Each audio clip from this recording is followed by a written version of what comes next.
राधा रमण महिला higher secondary school ऊंचा मंडी प्रयागराज। बच्चों, अपने स्कूल में आपका स्वागत है। मैं असिस्टेंट टीचर रूबी कनौजिया। आज बच्चों, आप लोग क्लास 8th वालों को हम लोग साइंस का तीसरा चैप्टर प्रारंभ करने जा रहे हैं, जिसका नाम है परमाणु की संरचना। परमाणु है क्या और वो किस प्रकार बना हुआ है? विभिन्न प्रकार के वैज्ञानिकों ने इसमें अपना अपना तथ्य दिया है।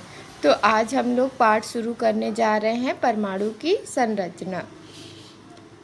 बच्चों, इस चैप्टर में हम लोग 5 टॉपिक्स पर कार्य करेंगे। पहला है परमाणु पदार्थ की मूल इकाई। दूसरा, डाल्टन का परमाणु सिद्धांत, परमाणु का संगठन, परमाणु रचना मॉडल। चौथा पॉइंट है परमाणु संख्या और द्रव्यमान संख्या।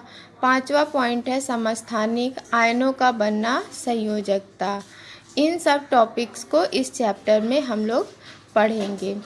चलिए आते हैं हम लोग परमाणु पदार्थ की मूलभूत इकाई। कोई भी पदार्थ होता है, ठीक है, वो किससे मिलकर बना होता है? छोटे छोटे अणुओं से। और वो जो छोटे अणु होते हैं वो छोटे छोटे परमाणुओं से मिलकर बने होते हैं। तो परमाणु की मूलभूत इकाई क्या हो गई? किसी भी पदार्थ की मूलभूत इकाई हो गई परमाणु। ठीक है, परमाणु एक सबसे छोटी इकाई होती है किसी भी पदार्थ की। बच्चों, आप लोग चौक तो देखे होंगे ना, तो सोचिए यहाँ पर चौक क्या है? कोई भी पदार्थ है। ठीक है, जब हम चौक को अगर पाउडर के रूप में तोड़ दें तो वो छोटे छोटे कणों में विखंडित हो जाता है। तो इस प्रकार आप परमाणु को समझ सकते हैं। तो जो चौक का एकदम पाउडर का छोटा रूप होता है, एकदम एक कण जो होता है, वो परमाणु आप इस प्रकार समझ सकते हैं। यहाँ पर देखिए, आपको एक चित्र दिखाया गया है जहाँ ऑक्सीजन और हाइड्रोजन दिखाया गया है। तो जल का सूत्र क्या होता है? H2O। तो जहाँ पर हाइड्रोजन के 2 परमाणु और ऑक्सीजन का 1 परमाणु मिलकर जल का एक अणु बनाता है। आप लोगों को चित्र में दिखाई दे रहा है। देखिए, 2 चित्र हैं यहाँ पर। जो गोल सर्कल वाला चित्र है, वहाँ 2 हाइड्रोजन मिले हुए हैं। अतः इस आधार पर हम क्या कह सकते हैं? जब 2 या 2 से अधिक परमाणु आपस में मिलकर एक अणु बनाते हैं। जल के एक बूंद में H2O, जल के बहुत सारे हजारों करोड़ों अणु होते हैं। तो सबसे छोटी इकाई क्या हो गई? परमाणु। और परमाणुओं से मिलकर क्या बनता है? अणु। बच्चों, अब आपको बता दूं कि अणु जो होते हैं परमाणुओं को मिलने से बनते हैं। तो उसी प्रकार अणु भी जो होते हैं वो 2 प्रकार से बनते हैं। तो यहाँ पर पहले प्रकार का अणु वो है जहाँ पर अणुओं में जो अणु बनते हैं उसमें एक ही प्रकार के परमाणु होते हैं। इन्हें क्या बोलते हैं? आइसोटोप्स बोलते हैं। ठीक है, सॉरी, ये आइसोटोप्स अलग होते हैं, वो मैं तुमको आप लोगों को बाद में बताऊंगी। ठीक है, तो यहाँ पर जितने भी अणु बने हुए हैं वो एक ही प्रकार के परमाणुओं से मिलकर बने हुए हैं। ठीक है, जैसे कि हाइड्रोजन, यहाँ पे देखिए एक ही प्रकार का है, प्रोटियम। ठीक है, जब 2 हाइड्रोजन मिले तो दूसरे प्रकार का अणु बना H2 ड्यूटेरियम। ठीक है, इसी प्रकार 3 हाइड्रोजन परमाणु मिलकर 3 परमाणु 3 हाइड्रोजन के एक परमाणु अणु को बना रहा है, जहाँ पे हाइड्रोजन के 3 परमाणु मिल रहे हैं। इसी प्रकार नाइट्रोजन ये सब भी एक ही प्रकार के अणु होते हैं। बच्चों, आगे हम आपको ये बता दें, दूसरे प्रकार का जो परमाणु अणु है वहाँ पर क्या होता है कि जो अणु होते हैं वो अलग अलग प्रकार के परमाणु होते हैं। जैसे हाइड्रोजन और ऑक्सीजन परमाणु मिलकर जल का निर्माण करते हैं। ठीक है, यहाँ पर देखिए, हाइड्रोजन का 2 परमाणु, ऑक्सीजन का 1 परमाणु। ठीक है, मिलकर जल का एक अणु बना रहा है, ठीक है, जिसको हम लोग क्या बोलते हैं, मॉलिक्यूल्स ऑफ वाटर, ठीक है। अब यहाँ पर आप लोग अगर एक बूंद जल लेते हैं तो वहाँ पर हजारों अणु जल के होते हैं। तो इस प्रकार अणु जो हो गए दो प्रकार से हो गए, एक जो है, इस प्रकार बच्चे आप लोग जान गए हैं कि जो यौगिक होते हैं उनमें परमाणु अलग अलग अपने विशेष अनुपात में होते हैं। तो इस प्रकार दो प्रकार के अणुओं से हम लोग ये समझ सकते हैं कि जो अणु होते हैं वो यौगिक और तत्वों में डिवाइड होते हैं, ठीक है। जो आप लोगों को पहले बताया गया एक ही प्रकार के परमाणु वो तत्व हो गया और ये यौगिक। बच्चों अब हम लोग अपने नेक्स्ट टॉपिक पे पहुंचते हैं, डाल्टन का परमाणु सिद्धांत। डाल्टन जो थे एक ब्रिटिश स्कूल के अध्यापक थे। इन्होंने ही बताया था कि परमाणु आखिर होता क्या है। सबसे पहले इन्होंने ही परमाणु पे अपना अध्ययन शुरू किया था। इससे पहले हमारे पुराणों वेदों में भी ये सारी चीज़ों की जानकारी है। इन्होंने पदार्थ के परमाणु को ही मूलकण, डाल्टन ने ही बताया था कि पदार्थों का मूल कण जो होता है वो परमाणु होता है।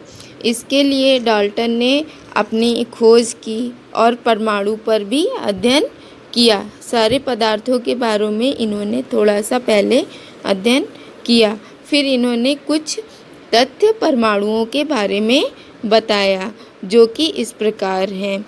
इन्होंने बताया कि जो परमाणु होता है वो क्या होता है, पहला, प्रत्येक तत्व अति सूक्ष्म अविभाज्य कणों से मिलकर बना है जिसे परमाणु कहते हैं। अर्थात परमाणुओं को क्या है, हम तोड़ नहीं सकते हैं।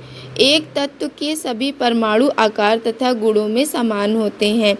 दूसरा पॉइंट, जैसे जल का अणु लीजिए तो सारे जल के अणु एक ही प्रकार के होंगे। उनका कहना ये था।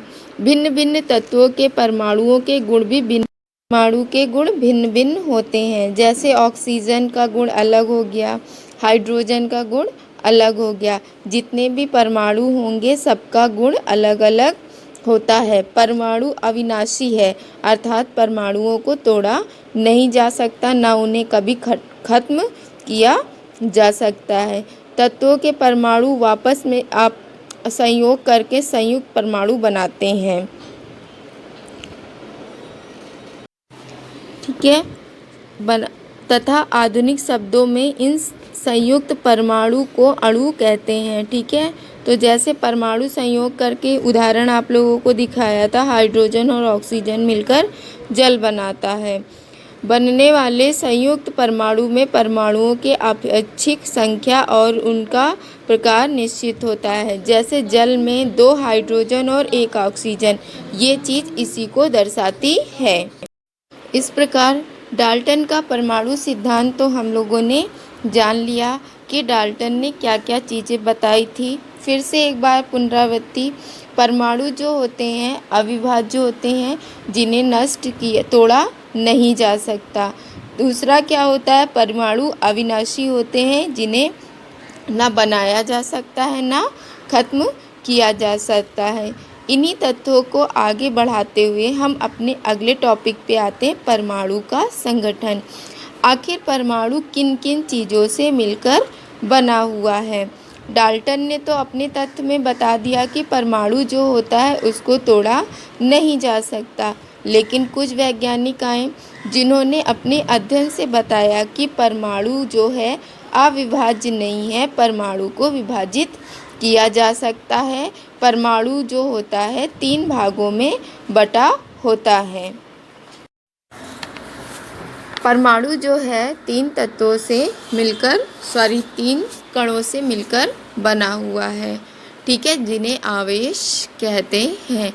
ये 3 आवेश क्या हैं, प्रोटॉन, न्यूट्रॉन और इलेक्ट्रॉन। ये क्या है, कैसे हैं, इनकी खोज किन किन लोगों ने की, ये मैं आप लोगों को बताने जा रही हूँ। तो बच्चों सबसे पहले हम आते हैं इलेक्ट्रॉन पे। तो इलेक्ट्रॉन की खोज जे.जे. थॉमसन ने किया था।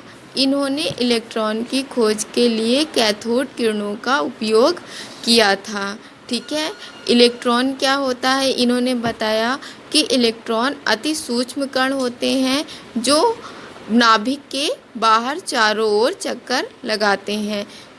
ठीक, इन पे जो आवेश होता है वो 6×10⁻⁻19 होता।